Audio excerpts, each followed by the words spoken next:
સર્વે હરિભક્તોને મારા ચર્ચા કરીને જય શ્રી સ્વામિનારાયણ. અગાઉના વિડીયોમાં આપણે સર્વે શિક્ષાપત્રી ભાષ્યમાંથી શિક્ષાપત્રી શ્લોક નંબર 41નું શ્રવણ કર્યું હતું, જેમાં આપણે સાંભળ્યું હતું કે કંઠી ધારણ કરવાનું વિધિ શું છે, દીક્ષાનો અર્થ. દીક્ષા લીધા વગર ભક્તિનું ફળ મળતું નથી. પંચ વર્તમાન અદીક્ષિતના જપ, વ્રત, તપ વગેરે બધુંય નિષ્ફળ છે. તુલસીની જ કંઠી શા માટે? તુલસીની કંઠી ક્યારેય પણ અપવિત્ર થતી નથી. તુલસીની કંઠી બેવડી જ શા માટે? કંઠીનું માપ, તુલસી ધારણ કરવાનું મંત્ર. હવે આજના વિડીયોમાં આપણે સર્વે શિક્ષાપત્રી ભાષ્યમાંથી શ્લોક નંબર 42 અને 43નું શ્રવણ કરીશું. શ્લોક નંબર 42. તત્તુ ગોપી ચંદનેન ચંદને નાથવા હરેઃ કાર્યમ પૂજા વશિષ્ઠેન કેશરાદિ યુતેન ચ. શ્લોક નંબર 43. તન્મધ્ય એવ કર્તવ્ય પુંડ્રદ્રવ્યેણ ચંદ્રક કુંકુમેનાથ વાવૃત્તો રાધા લક્ષ્મી પ્રસાદિના. અને તે તિલક જે તે ગોપીચંદને કરીને કરવું અથવા ભગવાનની પૂજા કરતા બાકી રહ્યું અને કેસર કુંકુમાદિ યુક્ત એવું જે પ્રસાદીનું ચંદન તેણે કરીને તિલક કરવું, અને તે તિલકના મધ્યને વિશે જ ગોળ એવો જે ચાંદલો તે જે તે ગોપીચંદને કરીને કરવો, અથવા રાધિકાજી અને લક્ષ્મીજી તેનું પ્રસાદીનું એવું જે કુંકુમ તેણે કરીને તે ચાંદલો કરવો. ગોપીચંદન એટલે દ્વારિકાની પ્રસિદ્ધ માટી. દ્વારિકામાં ગોપી તલાવડી છે, ત્યાંની મૃતિકા ગોપીચંદન કહેવાય છે. પુરાણની કથા છે, ભગવાન શ્રી કૃષ્ણ પરમાત્માએ જ્યારે લીલા સંકેલી લીધી ત્યારે પ્રભુની પત્નીઓ એ ધરતીમાં સમાઈ ગઈ. તેનું નામ ગોપી તળાવ છે. એટલે એ મૃતિકાથી તિલક કરવાનો ઘણો મહિમા છે. શતાનંદ સ્વામી કહે છે કે બ્રાહ્મણ, ક્ષત્રિય, વૈશ્ય, સત્શુદ્ર આ બધાએ અવશ્ય તિલક કરવું જોઈએ. હવે એ તિલક ફક્ત ગોપીચંદનથી જ થાય એવું નથી. ઘણી વખત ગોપીચંદન ન મળે તો બીજી કેટલીક મૃતિકાથી તિલક કરી શકાય છે. આગલા દિવસે ભગવાનની પૂજા કરતા પ્રસાદીનું કેસરયુક્ત ચંદન વધ્યું હોય તેનાથી પણ તિલક કરી શકાય. પવિત્ર તીર્થ સ્થળની મૃતિકા હોય એનાથી પણ તિલક કરી શકાય. જેમ કે તુલસીના મૂળની માટીથી તિલક કરી શકાય. તીર્થસ્થાનની માટી જેવી કે દેવ સરોવર, નારાયણ ઘાટ, છપૈયા, નારાયણ સરોવર, ઘેલા નદી તથા ગંગા યમુના જેવી પવિત્ર નદી તેના કિનારાની માટીથી તિલક કરી શકાય છે.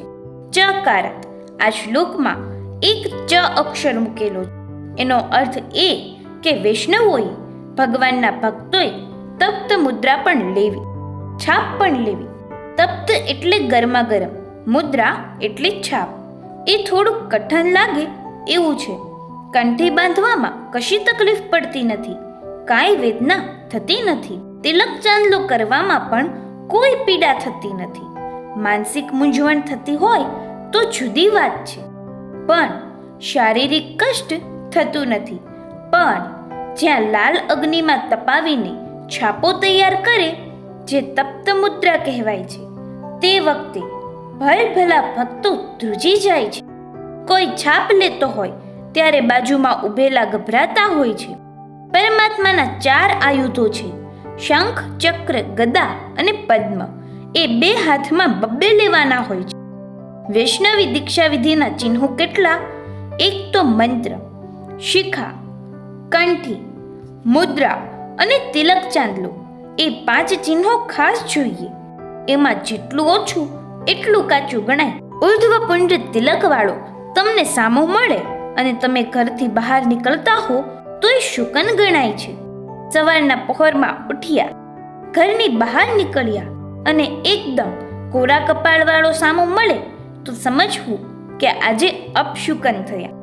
તિલક ચાંદલા વાળો સામો મળી જાય એને જોઈને ભગવાનનું સ્મરણ થાય, એ જ મોટામાં મોટા શુકન. ગમે એવા અપશુકન થતા હોય પણ પરમાત્માનું સ્મરણ કરીએ તો અપશુકન દૂર થઈ જાય છે. શતાનંદ સ્વામી કહે છે કે આચાર માધવ અને બ્રહ્માંડ પુરાણમાં એમ લખ્યું છે કે પર્વતમાંથી મળેલી માટી, તીર્થ ક્ષેત્રની માટી, સમુદ્ર કિનારાની માટી, તુલસી મૂળની માટી, આટલી માટી તિલક માટે બહુ ઉત્તમ છે.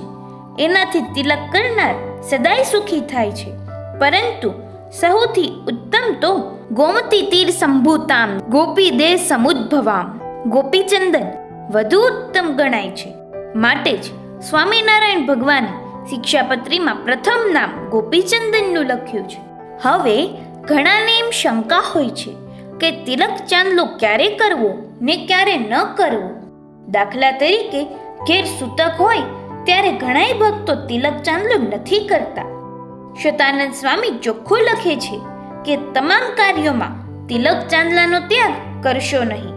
સૂતક હોય, લગ્ન હોય, ઘણા એમ માને છે કે લગ્ન હોય એ બહુ માંગલિક પ્રસંગ છે ને આ ગોપીચંદન છે એ તો વિતરાગનું પ્રતીક છે, માટે લગ્નના પ્રસંગે ન ધારવું. પણ એવું નથી. વરરાજાએ પણ બરાબર દેખાય એ રીતે તાજો તિલક ચાંદલો કરવો. ગોપીચંદનનો તિલક ચાંદલો સર્વ કાર્ય પ્રશસ્યતે. કોઈ પણ કામમાં એ તિલક ચાંદલો તમને સફળતા અપાવશે. સૂતકમાં 10 દિવસ ચાંદલો ન કરે પછી મહિનો 2 મહિનો થાય ને ફરીથી સૂતકના બીજા સમાચાર ક્યાંકથી આવે. એમ કરતા તિલક ચાંદલો સાવ જાય તો એના કરતા શતાનંદ સ્વામીએ સત્તાવાર કહ્યું છે કે કોઈ પણ પ્રકારના બંને સૂતકમાં તિલક ચાંદલો તો કરવો. ઉર્ધ્વ પુંડ તિલક હવે કેવડું કરવું તે ધ્યાનથી સાંભળજો.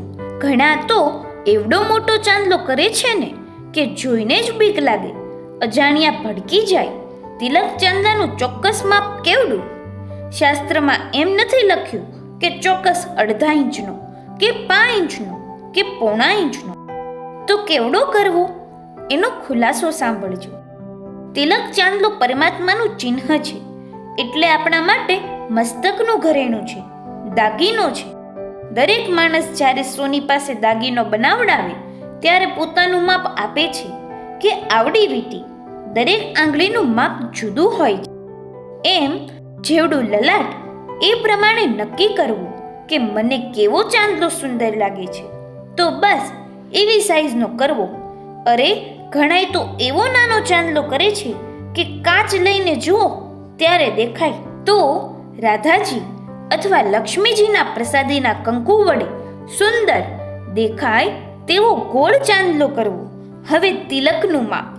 ઘણા માણસો તિલક કરે તે વાળ સોંસરું ચોટલી સુધી ખેંચે છે, પણ એ બરાબર નથી.